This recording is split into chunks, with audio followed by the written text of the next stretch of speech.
अमरावतीत गुन्हे शाखेने मोठी कारवाई करत दुचाकी चोरीच्या गुन्ह्याचा पर्दाफाश केला आहे। चोरीची मोटरसायकल विक्रीसाठी नेत असताना आरोपीला रंगेहात अटक करण्यात आली।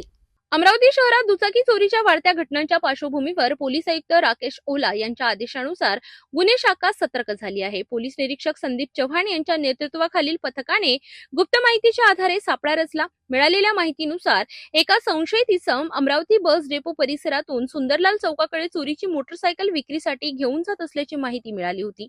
त्यानंतर पोलीस पथकाने पोलीस मुख्यालय मैदानासमोर कारवाई करत आरोपीला ताब्यात घेतले। तपासादरम्यान आरोपीकडून काळ्या रंगाची CBZ एक्स्ट्रीम ही मोटरसायकल जप्त करण्यात आली। चौकशीत आरोपीने ही मोटरसायकल सुमारे 20 दिवसांपूर्वी पंचवटी चौकातील PDMC हॉस्पिटल गेट समोरून चोरी केल्याची कबुली दिली।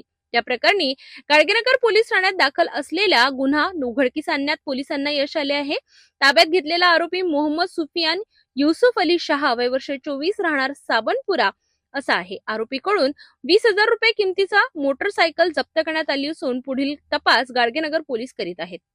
गुन्हे शाखेच्या तत्पर कारवाईमुळे वाहन चोरी करणाऱ्यांवर आळा बसणार अशी नागरिकांची प्रतिक्रिया आहे।